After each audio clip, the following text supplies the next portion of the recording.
Good evening. I'd like to call the March 11th, 2025 Commission meeting for the City of Pittsburgh to order. Please join me in the flag salute. I pledge allegiance to the flag of the United States of America and to the republic for which it stands, one nation, under God, indivisible, with liberty and justice for all. I'd like to invite Pete Mayo to open us up with some words of inspiration. Thank you. Let us pray. Blessed are you, Lord our God, our Father, and our Creator. Please bless our meeting this evening. May it be peaceful, productive, and enjoyable. We thank you for our small town setting and the good people who live in it. Help us to identify and build upon the common needs and interests that unify us.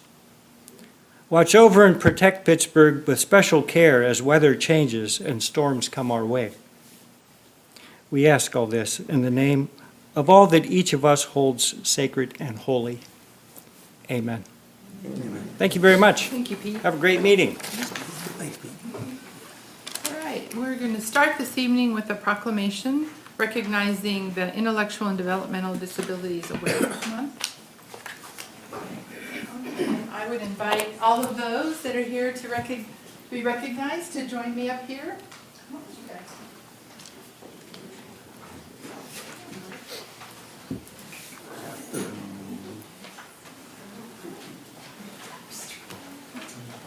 Just kind of line up here on the X and we're going to face this way.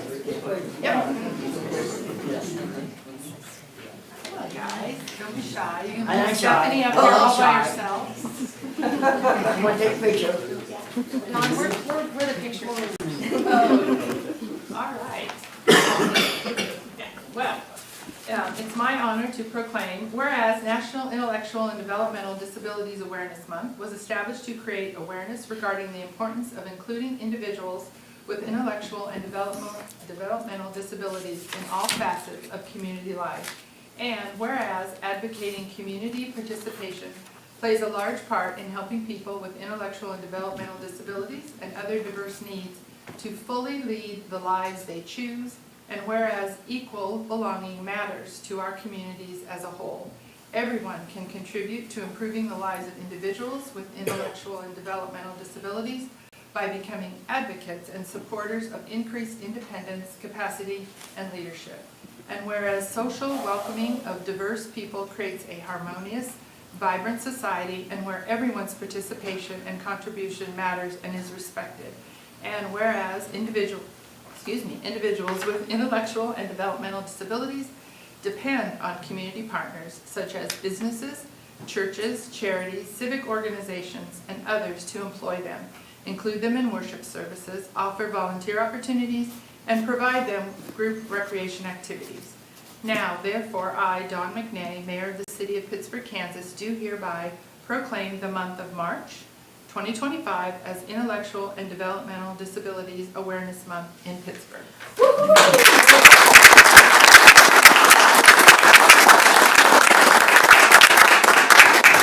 Thank you guys. It does take a caring community to help everyone have a wonderful life. So thank you. Ben. Right, well done. Thank you. Thank you, everyone.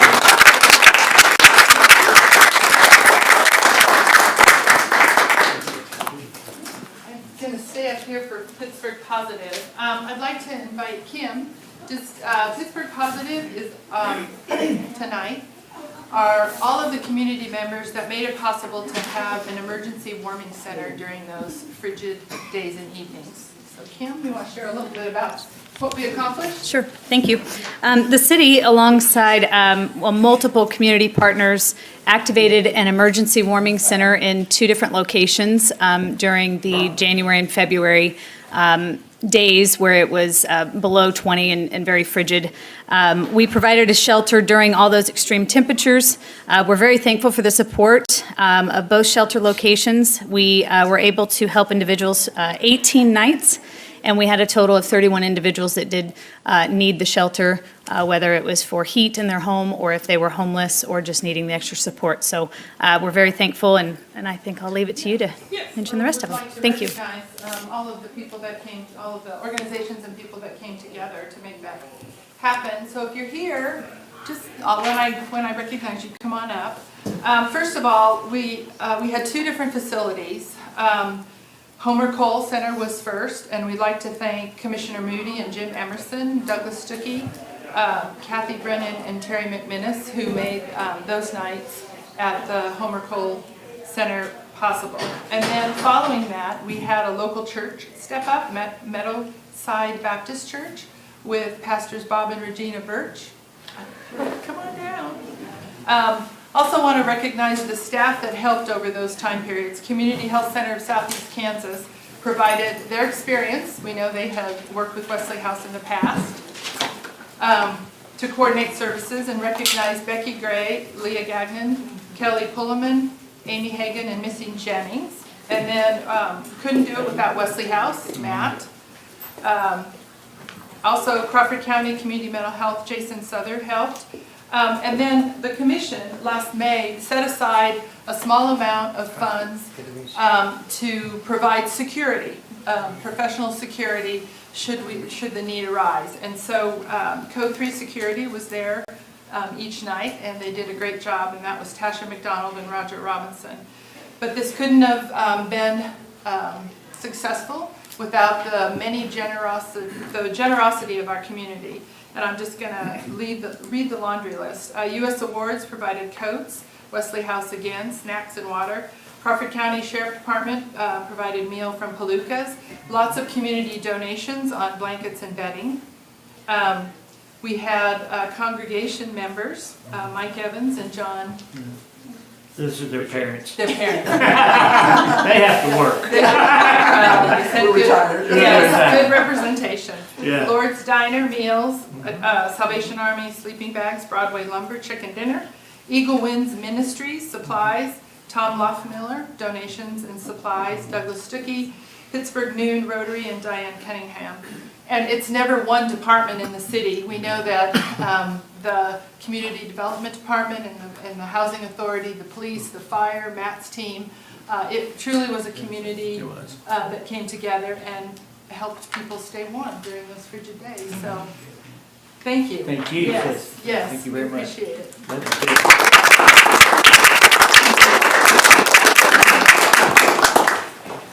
Yes, thanks for being here.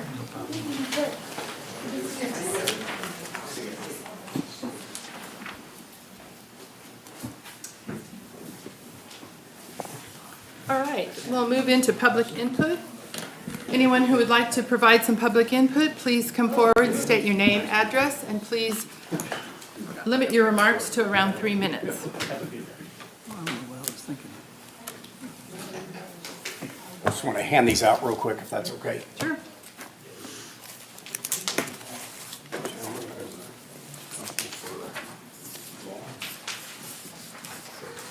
Two for you. I apologize, I'm going to ask you guys to share if you don't mind. I only have one left. I'll give this to you when we're done. Hi, Roger Lomchek, 1147 South 220th Street. A couple of weeks ago, you voted to provide some funding to CHC to open up a low-income housing shelter that's going Can I to... correct you? It's not CHC, it's the Vecino Group. Is it something that's done in cooperation with Yes. CHC and Building Health? Okay, well, they're in partnership. Anyway, the city commission voted to approve some funding for that. And I just wanted to propose that the city commission add one request to that the entities involved agree to limit it to local area residents. We've seen between the warming shelters, other stuff, that there are limited resources available for people, and having a wide open policy, which would be provide free housing for a year to anyone who shows up, is something that can cause some issues. It's been a few months ago when I came and talked, the discussion was made, I can't remember if it was Darren, you, or Henry, or some of y'all had brought up the point that this can't be, that we can't necessarily dictate what happens when it's not city money. This is city money, and it seems like a pretty reasonable request to make of the entities involved, that they use this money to benefit local area residents and make sure that that's where the money's going. Taxes are up, the city's budget is strained. If we're gonna use money from the city, it should be going towards people who, if are not city residents, at least are longtime county residents from the area, that need a hand up, rather than simply anybody who shows up getting a free year's rent. Yes, sir? How do you propose to identify them as local residents? Well, it's easy enough. In this proposal, obviously open to discussions about it, it would be that the person was a housed resident of Crawford County for at least 6 months before they signed up for this. That should not be a hard thing to prove, either from utility bills, driver's license, applications for other stuff, job history, something that would indicate that. It's not exactly a CIA clearance level type of a thing in order to determine if they've lived here. Don't you think that should be left to the managers of the entity? Well, I do, and that's my request is that if they agree to receive money from the city, that the city stipulate that we will provide this money to help you construct this. However, we want you to agree to the term that it is something that's limited to not city residents, but county residents. People have been It's a here. $3 million project and we allocated $170,000. Yep, I You're a understand. business person. Do you think as a business person, that percentage of gift or loan, it is a loan from the city? Is it a forgivable loan? No, So it's not a forgivable loan. no.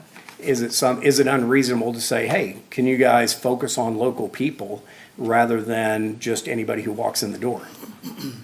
I mean, I realize, yeah, you're correct, in terms of total amount, it's a small amount.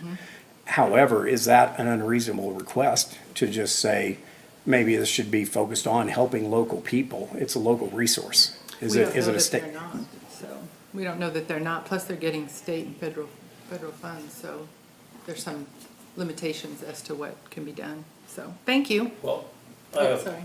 I have a question. I don't think this is a bad idea. There's, 42 units this is going to be? I think eventually 12. 42 units is what I'd heard. 12 homeless. 12 people coming out of homeless. That could be somebody aging out of foster care. That could be somebody coming out of incarceration. It's not necessarily the people that are walking the streets. Well, I to that point, if we got limited number of places we could provide housing, I don't think it's unreasonable that we look to our local, I think you said Crawford County residents. Sure, people that have been from Crawford, that are from Crawford County, or at least have been a housed resident of Crawford County for a small Well, period since of the time. money's coming from the city of Pittsburgh, should it just be Pittsburgh residents? That's certainly a possibility. It If the should. money, if a bunch of the money's coming from the feds, what are you gonna do? Well, that depends can't- what the requirements are, but in order to, they're clearly asking for the city of Pittsburgh's money for a reason. If they didn't need it at all, they wouldn't have asked for it. And the original ask was 300,000, if I remember, that was reduced down, but is there anything saying it won't be more down the road? We've certainly seen plenty of cases where organizations have adjusted upwards their request after the fact. One of the conditions that Don said would be someone coming out of incarceration. If someone had been in the Crawford County Jail for, say, 9 to 12 months, since that's in Crawford County, would they be? In my mind, where are they actually Is that from? residency? Were they in the Crawford County Jail because they moved here, robbed a bank, and then, got caught robbing a bank in Crawford County? Or was it a person who's from Crawford County, did their time, served? There's a lot of ifs involved. Sure, there's a lot of ifs in there, and I'm not saying it's A lot of it it's would everything, fall but on it's- the management company, I would Yes. think, too. well, and that's just it. We're that we've talking asked. about hypotheticals because they have a grant that they have to submit. We won't even know until August if this is a reality. So Sure. for us to sit here and say if, ands, or but is really premature. I guess I would go back to my original question, is it unreasonable simply to say, if you want money from the taxpayers of Pittsburgh, Kansas, is it unreasonable to say that it should at least be people from this county that we are helping? I don't think it's unreasonable, but I think it's a little bit premature. Yeah. Well, it's something that if we're saying this is potentially going to happen, is it unreasonable to add that stipulation in there? Well, we don't know this is gonna happen until, Yeah. was it August? Potentially. So it is a little premature, but I think we need to keep this, and think about that, if this all goes through. I think you brought up a good point. I think we're all in here, that would We- want to help people. We also approved the request already, so I don't know that you can go back and put stipulations on it after you appropriate the request. Well, it's a matter of a vote by the commission at some point, and I'm not expecting a vote tonight. I'm just asking you to at least Well, it's like going to consider. a bank and getting a loan, Roger, and then somebody coming back to the banker saying, oh, but you need to do this. Well- So, So would you be not in favor of, trying to help our local people first, Stu? oh, I think that's fine, It's but an I, application process. I also think that, I think it's a difficult thing to talk about when you're talking about the homeless, to determine where they've been. I mean, I don't, I mean. Generally, identity verification is one of the first They're things that the still United organizations States do. citizens, and they can travel from town to town. So, I mean, I think there's a lot of legalities in there that you can't just say, oh, you're not welcome. No, what I'll give you an example. Lawrence, Kansas has done just that. They've said, if going forward, anybody who's not an established resident of the city of Lawrence will not be provided homeless assistance. And they've also allocated millions of dollars in their They budget have. for that. And That's why they can we'd do like that. to not get in the situation here that we have in Lawrence where the homeless population has grown and grown and grown until finally they realize it's out of control and then they put You this. do realize there's just 12 units. This isn't, It's 12 units for now with 42 total planned, and there's no money-back guarantee that the others will never be used for additional homeless resources. I I'm think. sure that- they're gonna be HUD eligible too, right, Megan? It'll be Section 8 eligible, Section 8 yes. housing. And there's a lot of stipulations and rules and things like that. There are, and there are residency preferences that can be assigned through that program. No. Something to think about. We've had this conversation before. No, Roger. No. But thank you for being here. Okay. I'll give you Dr. Sager. Well, I think we need to revisit this at some point. Anyone Talk about else it like again. to provide public input? All right, seeing none, we'll close public input, move into consent agenda. We're removing item E from the consent agenda. Do I have a motion to approve A through D on the consent agenda? So moved. Second, Moved by Doc, seconded by Cheryl. Roll call vote. Brooks. yes. Height. Yes. McNay. Yes. Munso. Yes. Sigley. Yes. Item E, Chuck pulled that off. Do you have a question? Yeah, I have a question about Allen Gibbs Holtuk, LLC, for a bill for $18,332.40. I know last meeting, we approved, I guess it's a year contract with this Yes. financial advisors.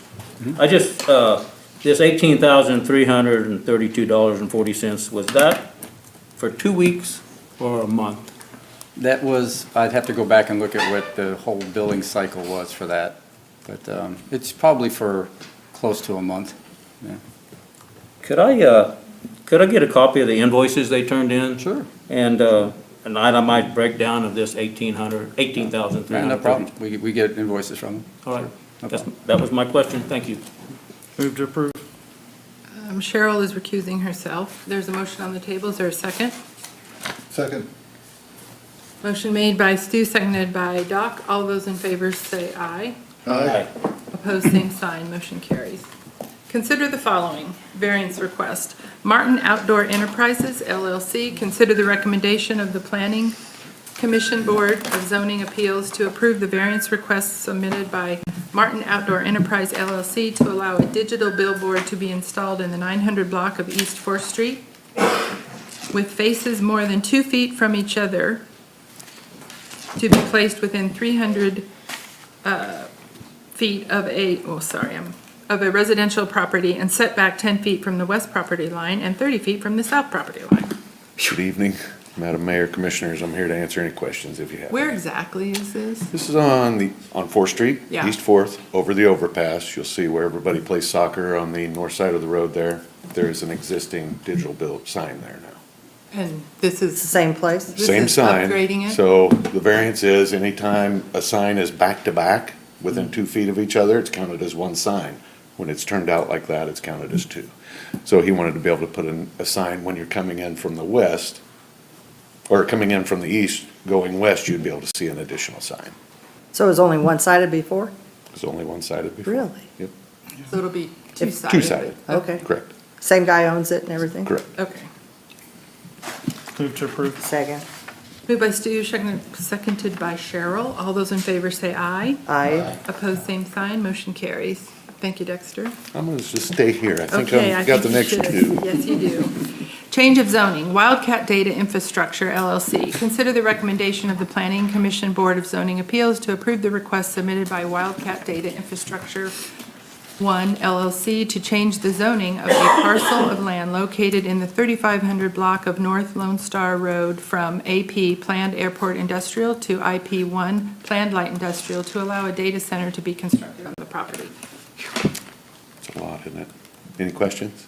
So we approved the data center. Correct. We approved the land, and we're just now changing the zoning. Yeah, so that was a little, as you probably see on your site plan, your map there, that was a little triangle parcel.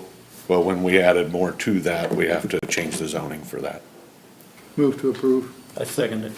Moved by Doc, seconded by Chuck. All those in favor say aye. Aye. Opposed, same sign. Motion carries.